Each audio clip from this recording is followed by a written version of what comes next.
The flick is a technique that many players struggle with.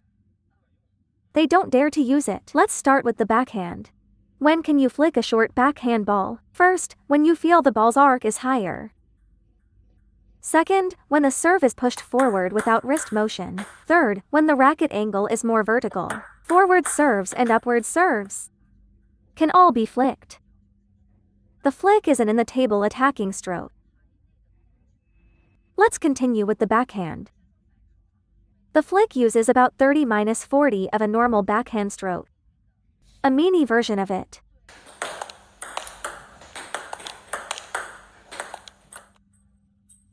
With very small movement. Why do we struggle with flicking? Because you don't separate your joints. The first movable joint is the wrist. The second is the elbow between forearm and upper arm. The third is the shoulder. When players hit the ball, many start fine at first. It's okay in the beginning. Forehand-backhand rallies. But later everything disconnects. They start becoming slow when they should use the wrist. They don't. They still use the upper arm and forearm. Upper arm, forearm, wrist, they must be separated. They fail to separate them. So their serves have no spin. Same for looping. After a while, everything becomes one piece. The joints stiffen.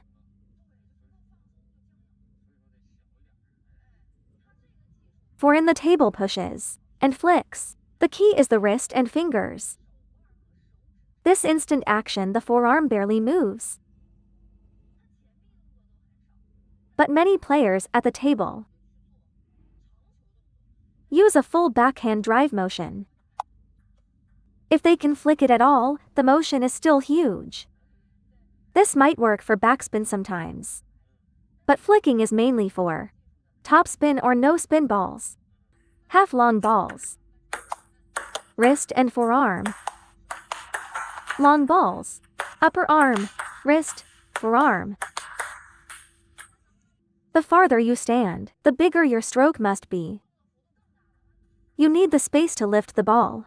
Only then you produce quality. But at the table, the closer you are to the net, the smaller the movement must be. The key point is, you can even keep your upper arm and forearm still. It's mainly the wrist. Then press the racket forward. Very small movement. Only 30-40 of a normal backhand stroke. But for a backhand drive, you don't use the wrist. It's forearm driven. The flick is wrist and finger driven. For the flick, wrist and fingers are enough. If you see the serve has side spin, top spin, press the racket angle down. Press down with wrist motion. If you want to flick light spin or no spin, open the racket slightly, lift upward, the wrist completes the action.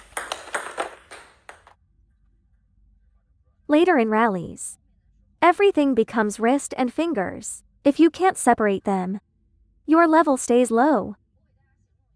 Look at backhand banana flick. No one does it like this. You'll never master it this way. Same principle for serving. If you serve like this, no matter how pretty your motion is, the ball will have no spin.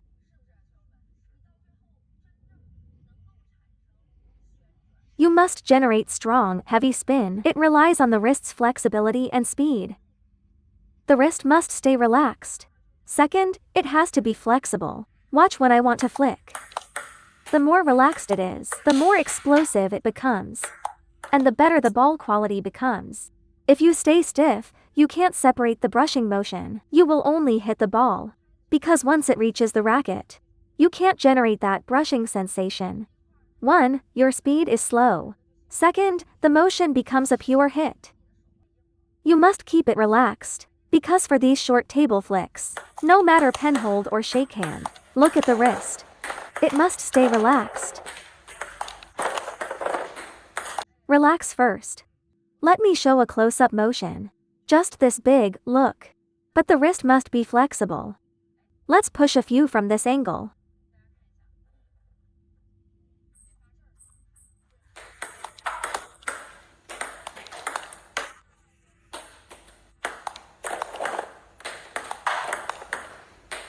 Wrist very relaxed.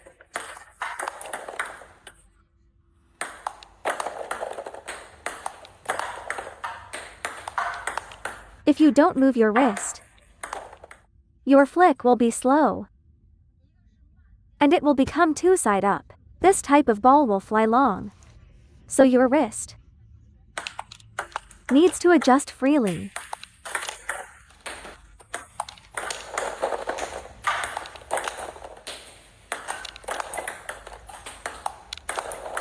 It's like a forehand drive without a full arm follow through. You stop here. At this point, freeze the motion. Don't lift upward too much. The key to short table flicking is rotating the wrist. Many players flick like this. Their racket angle is wrong because the black side faces the diagonal.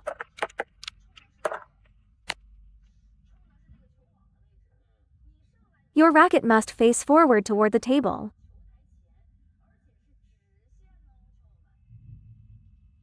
If it faces the diagonal, you cannot flick down the line. So after raising the racket, when preparing to flick, look.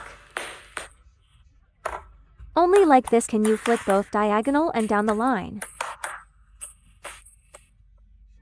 If the racket face can't open, then the wrist angle can only force like this. The result of not opening is 1. The arc can't rise. It goes into the net.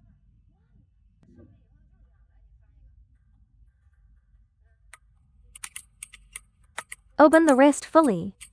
Stretch it back a bit more. Don't use arm strength. No arm strength. If the arm tenses, the ball will easily fly long. Use the rear 3 fingers to drive the motion.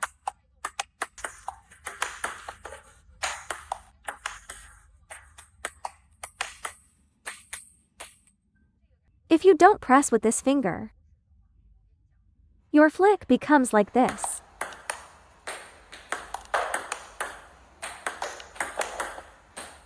For shake hand, it's the index finger. Press with the index finger to push forward. Look at how my finger pushes forward.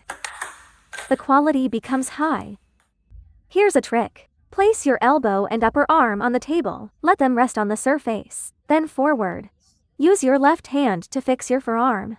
Then move the wrist. Practice like this, both backhand and forehand. We've taught many students this.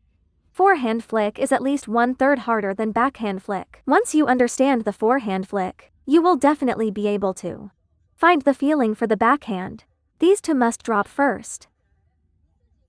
You'll definitely feel it. Is the forearm moving or the wrist moving? At this moment, you will feel the forearm moving. I must control it better. Let it stay still. Don't move it yet, use the wrist first.